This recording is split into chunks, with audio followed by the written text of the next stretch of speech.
Some Some girls. Michael and Gabby attend college, where they become engaged. Gabby comes from a traditional family where customs and family unity are deeply rooted. But Gabby drops out of the semester and returns to her native Canada, leaving Michael very sad and distraught. Michael goes to Quebec City, Canada, to spend Christmas at the request of his college girlfriend, Gabriella, who dropped out mid-semester. He arrives and is left waiting at the airport for hours. Gabby finally comes to pick him up and explains that sometimes they simply don't answer the phone. He ignores her frustration because he is happy to see her. When Michael arrives home and meets Gabby's family, he finds them quite eccentric. Her father wears only a towel but spends much of his time naked. He finally explains that he is writing a treatise on Blaise Pascal and cannot write while dressed. Her mother is a fiercely religious and very quiet woman.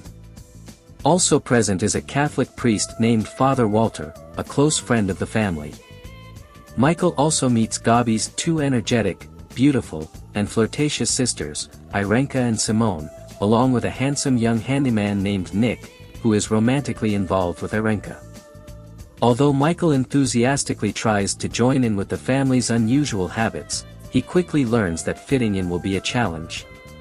The situation is complicated by the illness of Gabby's grandmother, the family matriarch, and the reason Gabby dropped out of school in the first place. Michael makes the seemingly unforgivable mistake of expressing his condolences to Gabby's mother. As soon as they have time alone together, Gabby announces that she no longer loves him. His attempts to change her mind seem somewhat successful, but her fickleness continues to frustrate him. This film is a delight for those of us who saw it as teenagers, as we revel in scenes where Gabby plays around just like a teenager would in her youth, with that natural flirtatiousness, appearing in scenes where she shows off her sensual attributes and teasing and making fun of poor Michael.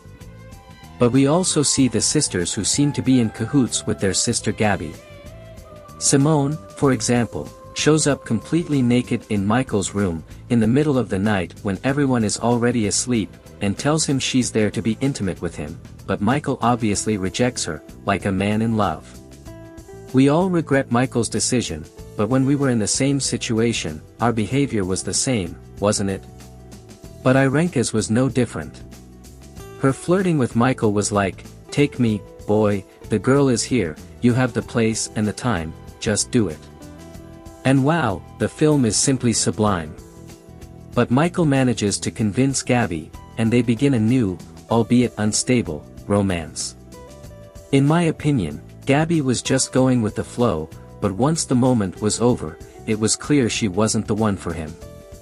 Until the moment arrived, and Ella came clean and decisively confessed to Michael that she didn't love him. But one day, Gabby's grandmother, known only as Granny, finds herself in a care facility, you know what kind, and apparently suffers from senile dementia. Upon meeting Michael, she acts as if he's her long-dead husband, also named Michael. The connection Grandma has with Michael is remarkable, even though the situation Michael finds himself in is also notable, somewhat awkward but hilarious. Grandma is very uneasy with Michael's visit, and in an attempt to find her husband, she escapes from the hospital and heads to the farm they shared when they were married, where she lived happily ever after in her youth with the man who was her love. The three girls, Nick and Michael, run frantically to the farm, hoping Grandma hasn't frozen to death from the cold. Just imagine Canada and rainy days, it can't be comfortable wandering around lost, especially for an elderly adult. Fate plays a wonderful trick on Michael, in my opinion. He gets lost in the woods and falls into a hole, unable to get out. Then he hears footsteps and discovers it's Grandma. She helps him, and they return to the house, where Michael lights a fire and helps Grandma take off her wet clothes. Here we see the first and most wonderful scene from the film, and the one I remember most. We see a Michael who is completely attentive, understanding, and empathetic with Grandma. Their time together was fleeting, but someone told me, don't think in terms of quantity, but in terms of quality. The time Michael spent with Grandma was much more quality and productive than the entire semester with Gabby. Their connection was such that it transcended and became very important for both Grandma and the plot. Grandma speaks to him as if he were her husband, and they form an unexpected and very strong bond. Grandma falls ill on the return trip, and despite Nick's valiant attempt to get to the hospital in time, she dies.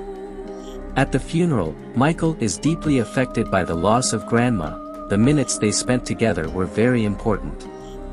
Michael has a date with none other than Irenka, and this moment is another one that will remain in my memory as one of the most important in the film, because Michael finds what he couldn't find with Gabby. Gabby was pure sensuality and passion, someone who made your blood and soul boil, but sometimes you need something more, and I think he found that with Irenka. After the funeral and his date with Irenka, Michael makes a solitary visit to Granny's grave. He chats and says a fond farewell, but then a very beautiful and sensual woman arrives and stands by his side. She chats with him and asks if he knew her. They chat for a brief moment and Michael confesses that he loved that woman very much, and he felt bad about her leaving and didn't know if she knew about all this. The mysterious woman tells him that she knows and that she is grateful for the moments he spent with her and then leaves. But every moment has an end, and Michael's time to return home arrived. But before embarking on the journey home, another memorable moment from the film arrived. Gabby's father asks him a question, as they say, harsh and direct, "How many of my daughters did you do it with?" Michael looked like a squid with a changing color on his face, but he also responds in the same harsh and direct way.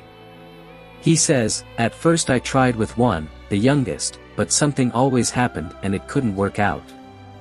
Then I had a chance with the next one but I rejected her, and finally, it was with the oldest, something unexpected." For the first time, the father speaks like a normal person and opens up. He says that his family is unconventional and that his daughters are crazy, but that he loved them all as a family and that their bonds were the most important thing, so he bids Michael a friendly farewell. Finally, Michael and Gabby's farewell arrives. He sees her as someone he knew and who was part of his life, someone who crossed his path, but the two must move on without crossing paths again. This moment isn't epic until Michael sees an old photograph of a beautiful woman. Michael says he met that woman at the funeral. Gabby looks at him in dismay and tells him she was his grandmother. Then Michael realizes that woman went to his own funeral to say goodbye to him, while Michael was saying goodbye to her. It was obviously a supernatural event in a comedy movie, and this is the most memorable moment of the film for me, along with the scene at the funeral. The movie ends, and Michael returns home and never sees Gabby or his family again, as she has decided not to return to college. Comments. If you haven't seen this film, you have to see it. For me, despite being a comedy, it's a cult favorite. And for me, it's Patrick Dempsey's best, even though he has many good ones. The film has been criticized as strange by English-speaking audiences, but for me it has a style that seeks to imitate Spanish, Italian, or Latin American cinema, even French. The mansion is Gothic, with large areas to showcase a Catholic setting. The family displays unconventional customs and traditions, but emphasizes unity, with one girl even dropping out of college due to a family situation. All of this clashes with Michael's culture, which is very different, and he faces all these situations that arise from the coexistence of people with different traditions. Youth is expressed to the fullest, with the young sisters openly living their sexuality and putting Michael in a difficult position. All of this is something I really enjoyed, to be honest. Seeing a director of Anglo origin making a Latin-style film was fun, entertaining, and interesting. I don't think it was bad, and for me, it's the film I appreciate most from Patrick Dempsey. Ultimately, throughout your life, you'll meet different women. Some you'll remember, others you won't. Some will just cross your path and disappear, like Gabby. Others will remain with you as a beautiful memory and feeling, like Irenka. Others will give you sudden, crazy moments, like Simone. But there will be one who will remain in your soul, like Granny, and you'll carry her with you your whole life, regardless of whether she stays with you or not. That's the meaning of some girls to me. I'm signing off. I hope you enjoyed it. Goodbye.